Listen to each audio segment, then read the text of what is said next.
Olá, boa noite. Começa agora o Jornal da Justiça desta segunda-feira, 19 de setembro. O Supremo Tribunal Federal invalida leis dos estados de Mato Grosso e do Maranhão que permitiam porte de armas para procuradores. O julgamento no plenário. Esse é um dos destaques da edição de hoje. Você vai ver também. O Supremo analisa a obrigatoriedade de separação de bens no casamento e união estável de pessoas com mais de 70 anos. Justiça do Paraná suspende a condenação de Deltan Dallagnol no caso das diárias da Lava Jato. E o Superior Tribunal de Justiça lança cartilha de acessibilidade no mês da inclusão da pessoa com deficiência.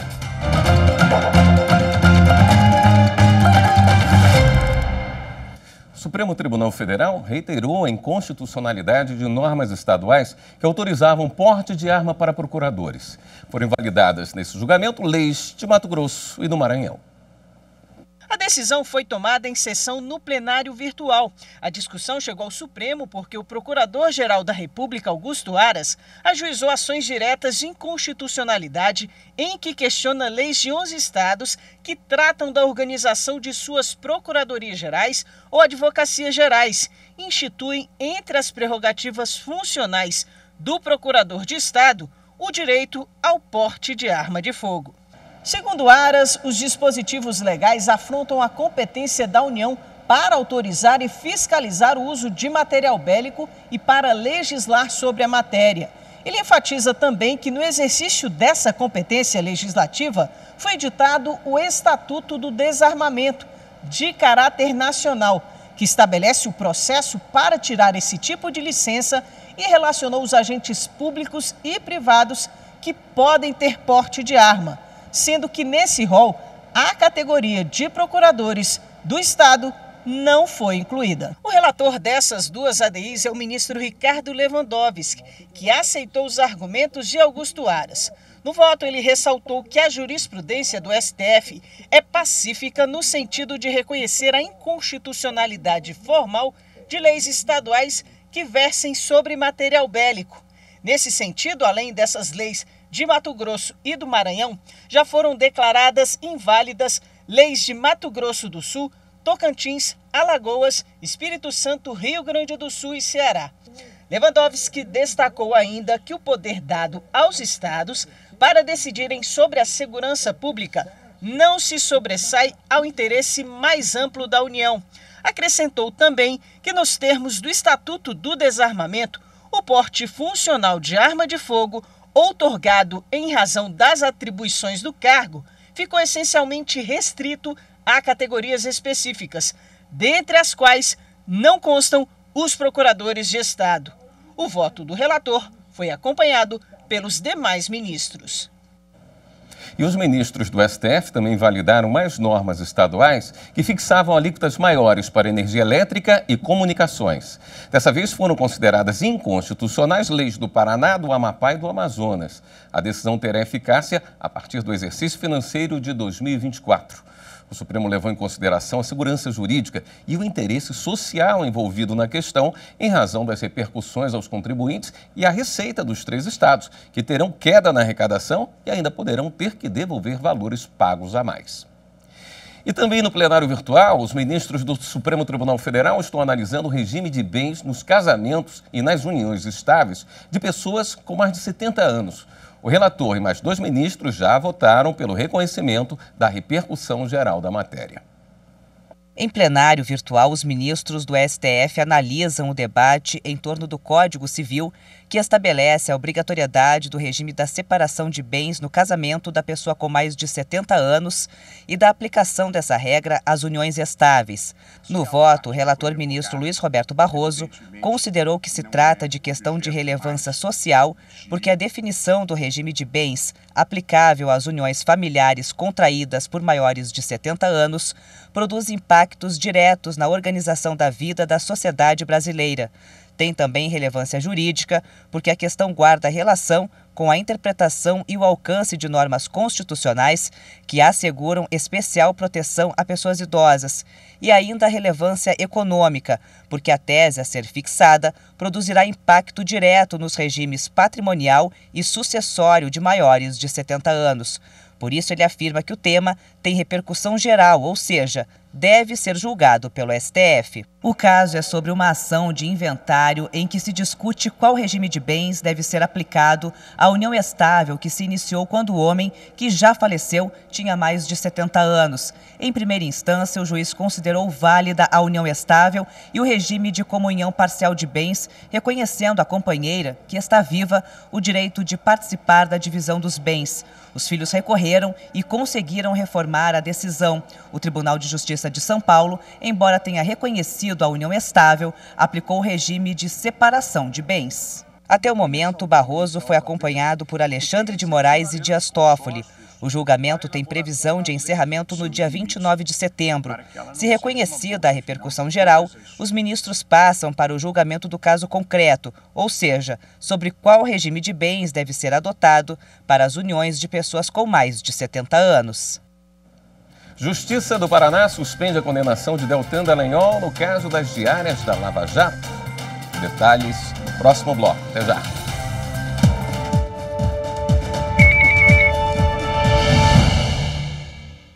A urna eletrônica, com a sua facilidade de uso, permitiu que vários segmentos da sociedade fossem reintegrados ao processo democrático brasileiro. Então, houve uma transformação muito importante para o Brasil, inclusive tornando-se aí referência para o mundo em eleições digitais. Não só nos requisitos segurança e integridade, mas também trazendo a participação efetivamente popular do brasileiro.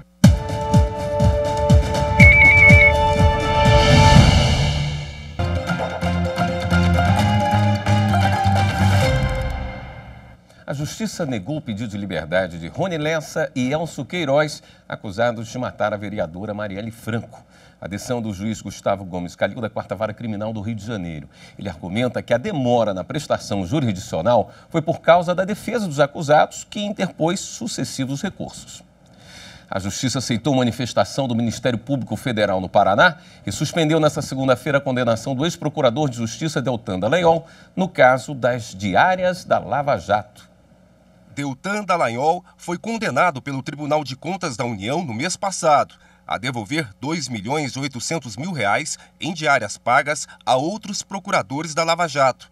Ele pediu à Justiça Federal a suspensão da decisão do colegiado. Argumentou que foi responsabilizado por fatos que não constavam inicialmente no processo, o que fere os princípios constitucionais da ampla defesa e do contraditório.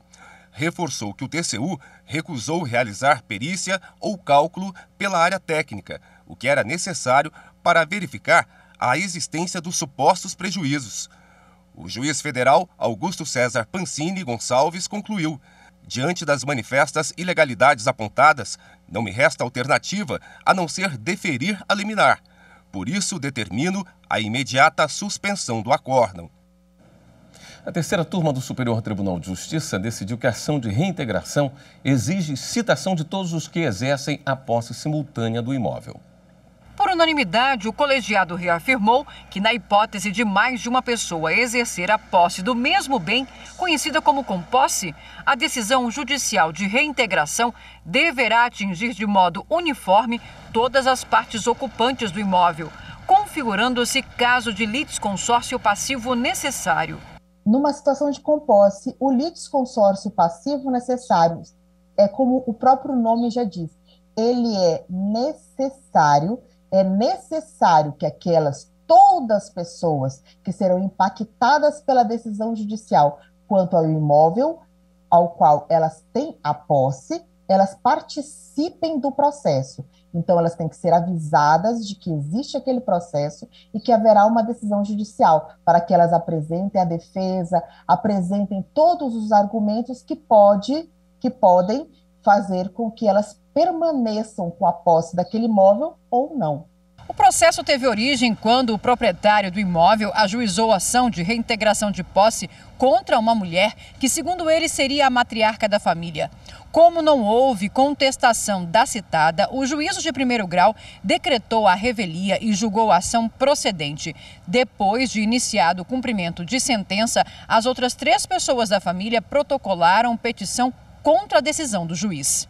O Tribunal de Justiça de São Paulo considerou que houve a efetiva citação dos demais ocupantes do imóvel por meio da matriarca e que não seria possível reverter a reintegração de posse devido ao trânsito em julgado da sentença.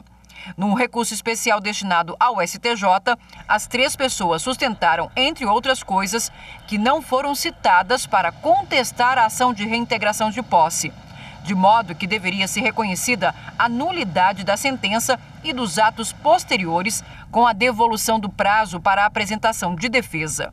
O relator do recurso especial, ministro Ricardo Vilas Boas Cueva, observou que a sentença de reintegração de posse, na hipótese de composse, deve atingir de maneira uniforme os ocupantes do imóvel, o que exige que todos sejam citados. Com isso, o colegiado deu provimento ao recurso especial. Reclamação por descumprimento de incidente de assunção de competência não exige esgotamento das instâncias ordinárias. Decisão da segunda sessão do STJ. Os ministros analisaram reclamação apresentada pela Infraero. A estatal alegou equívoco do juízo da 2ª Vara Civil Federal de Goiânia ao afastar a competência da Justiça do Trabalho para julgar a ação em que um grupo de ex-funcionários aposentados questiona a validade de acordo coletivo que alterou os benefícios de auxílio à saúde fornecidos anteriormente na modalidade autogestão. Para a Infraero, houve descumprimento de acórdão do STJ proferido em incidente de assunção de competência julgado anteriormente. Conforme o enunciado apontado, compete à Justiça Comum julgar as demandas relativas a plano de saúde de autogestão empresarial, salvo quando o benefício for regulado em contrato de trabalho, convenção ou acordo coletivo. Nessa hipótese excepcional, o entendimento fixado pelo STJ é no sentido de que a competência será da Justiça do Trabalho, ainda que figure como parte trabalhador aposentado ou dependente do trabalhador. No caso julgado pela segunda sessão, os aposentados defenderam a continuidade do processo na Justiça Federal e argumentaram que a reclamação da Infraero não tem cabimento, já que não houve o esgotamento da instância ordinária. De forma unânime, o colegiado julgou procedente a reclamação da Infraero para reconhecer que cabe à Justiça do Trabalho apreciar a demanda. O relator, ministro Marco Aurélio Belize, observou que a ação originária está vinculada a acordos coletivos de trabalho e, por isso, concluiu que a competência para o julgamento é da Justiça do Trabalho, tal como definido pelo STJ em incidente de assunção de competência. Segundo Belize, nas reclamações direcionadas à Corte, o esgotamento de instância é exigido apenas quando está em discussão a preservação da competência do STJ, o que não corresponde ao processo analisado pela segunda sessão. A Justiça do Trabalho promove até sexta-feira a 12ª Semana Nacional da Execução Trabalhista. É um mutirão para que empregados e empregadores encerrem os processos com dívidas reconhecidas em juízo. A abertura do evento foi na manhã de hoje. Em ano de Copa do Mundo, a bola já está em jogo na Justiça do Trabalho. Partiu para a bola! Chutou! Na trave! Com o slogan da Semana da Execução, na cara do gol, vire o jogo e finalize seu processo, a Justiça do Trabalho deu início à 12ª Semana Nacional da Execução Trabalhista. Quando a chance de garantir o resultado aparece, não dá para desperdiçar. Em uma ação trabalhista é do mesmo jeito. Parar o processo na fase de execução é bater na trave. A Semana Nacional da Execução Trabalhista é promovida pelo Conselho Superior da Justiça do Trabalho, em parceria com o Tribunal Superior do Trabalho e os 24 tribunais regionais do trabalho em todo o Brasil. O evento busca solucionar processos em fase final ou de execução, que são aqueles que ainda dependem do pagamento definido em juízo. Até sexta-feira, magistrados, servidores das unidades judiciárias e administrativas dos 24 TRTs realizam audiências de conciliação em execução, além de ações de pesquisa patrimonial, alienação judicial de bens penhorados e pautas especiais. Durante a abertura do evento, o presidente do CSJT e do TST, ministro Emanuel Pereira, afirmou que a iniciativa é essencial para finalizar processos trabalhistas. A nítida referência ao futebol, símbolo da paixão dos brasileiros, traduz a identidade entre o gol e o cumprimento da execução trabalhista. Afinal, a solução definitiva do processo do trabalho, que torna palpável a condenação imposta em juízo, é justamente a sua execução. Nisso consiste a pretensão deduzida do juízo pelo trabalhador, cuja emoção da conquista assemelha-se à vibração da bola na rede, objetivo buscado nos gramados dos estádios de futebol. Pela primeira vez, as 3 melhores varas do trabalho de cada região vão ser premiadas. E, a exemplo de anos anteriores, haverá um ranking dos tribunais regionais do trabalho que apresentarem os melhores desempenhos.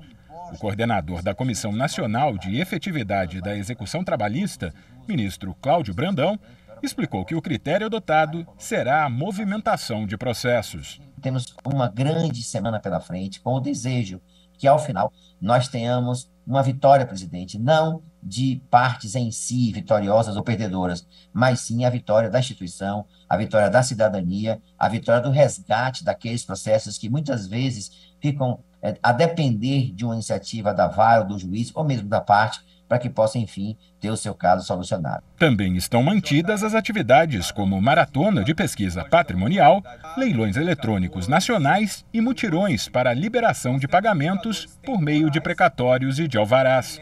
Qualquer uma das partes que tem um processo em fase de execução pode participar. Para saber mais sobre a Semana Nacional da Execução Trabalhista, acesse tst.jus.br/execução-trabalhista. Semana Nacional da Execução Trabalhista, na cara do gol. Vire o jogo e finaliza seu processo. No próximo bloco, Justiça decide que aluno de curso profissionalizante está apto a ingressar em instituição de ensino superior mediante exame vestibular, independentemente de aprovação no estágio. Voltamos já.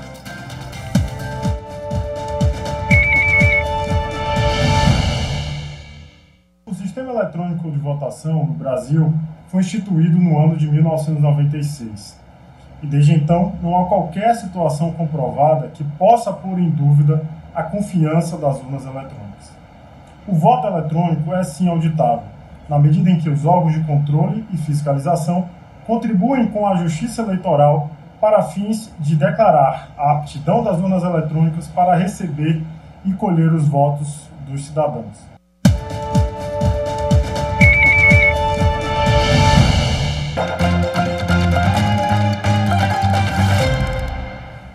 As inscrições para o segundo concurso de boas práticas das escolas judiciárias eleitorais estão abertas até a próxima sexta-feira. A ideia é reconhecer e compartilhar as iniciativas desenvolvidas pelas escolas judiciárias de todo o país. O concurso é dividido em 3 categorias: fortalecimento da cidadania democrática, aprimoramento das práticas eleitorais e capacitação. O resultado provisório sai no dia 24 de outubro. Já a divulgação do resultado definitivo acontece em 4 de novembro. A premiação vai ocorrer também em novembro, no próximo encontro das escolas judiciárias eleitorais. Para se inscrever e tirar dúvidas, acesse eadeje.tse.jus.br. Estudantes que estão concluindo o ensino fundamental têm escolhido o caminho da formação profissional técnica de nível médio, de olho no mercado de trabalho. Mas quando o objetivo é entrar no ensino superior, muitas vezes é preciso contar com o apoio da Justiça. Os cursos técnicos de nível médio estão previstos na Lei de Diretrizes e Bases da Educação. Por conta dessa previsão legal, quem ingressa em um curso técnico após a conclusão do ensino fundamental, além de cursar os 3 anos do ensino médio, requisito para ingressar em uma graduação, cursa outras matérias que o qualificam para exercer uma profissão em diversas áreas como saúde, informática, segurança, entre outros. Essa foi a escolha do estudante Vinícius Cardoso. Ele optou pelo curso técnico em informática integrado ao ensino médio do Instituto Federal de Educação, Ciência e Tecnologia do Norte de Minas Gerais.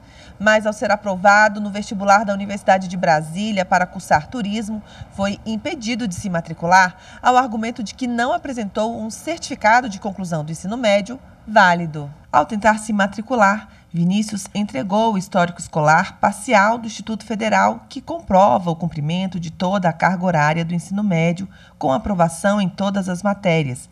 Mas o documento também atesta a não conclusão do estágio obrigatório da parte técnica do curso. Foi uma experiência bem frustrante, pra falar a verdade, porque você cria toda aquela expectativa, né, de vou entrar na faculdade, vou conhecer pessoas novas, vou estudar algo que é do meu interesse, que eu gosto. Foi uma sensação, assim, bem triste, sabe?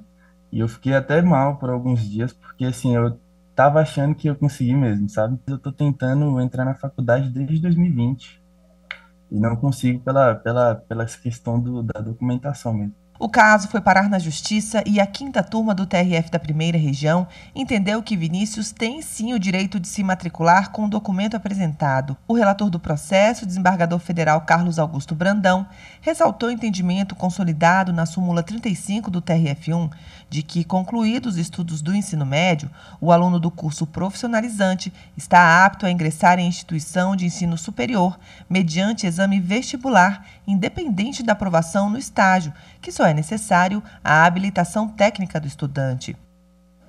O Superior Tribunal de Justiça lança cartilha de acessibilidade no mês da inclusão da pessoa com deficiência. Equidade. Dar o que cada um necessita para que todos tenham as mesmas oportunidades. E como fazer com que pessoas com deficiência tenham equidade no dia a dia ou no ambiente de trabalho? Pensando nisso, a Comissão de Acessibilidade e Inclusão do STJ criou uma cartilha para auxiliar não só a quem trabalha no tribunal, mas para servir de guia a outros órgãos que desejem adotar iniciativas inclusivas. A cartilha sobre acessibilidade para gestores do STJ traz informações importantes para a promoção do tema de acordo com os normativos em vigor. Você vai ver que tem serviços disponíveis para a pessoa com deficiência. Então, você tem um nível de atendimento maior, né? Como o serviço da brigada, o serviço da garagem, as entradas, as guaritas, como solicitar serviços adaptados no seu local de trabalho, né? Para a pessoa com deficiência. Então, essas informações, elas estão lá na cartilha também. Para ter acesso à cartilha é simples. Basta acessar por esse QR Code ou pelo site da Biblioteca Digital Jurídica, bdjur.stj.jus.br.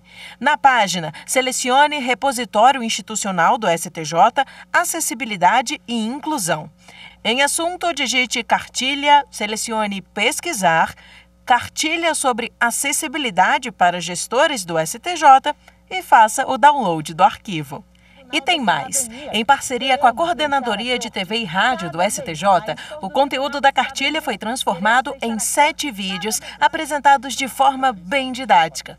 Neles, são demonstradas formas de interagir com pessoas com deficiência de acordo com as necessidades de cada uma. No final de cada vídeo vai ter ali a presença de um QR Code que a pessoa que optar para acompanhar a cartilha através de texto, o próprio vídeo vai ter o QR Code e vai direcionar essas pessoas para acompanharem o texto da cartilha, né, que se encontra na BDJur e na página da Acessibilidade e Inclusão, na nova página do SharePoint. Você vai conferir as pílulas de acessibilidade aqui na TV Justiça, nos intervalos da programação, e também pode acessar os vídeos na página do STJ no YouTube. Vamos construir juntos um STJ para todos. Esta edição do Jornal da Justiça fica por aqui. Uma boa noite para você. Até amanhã.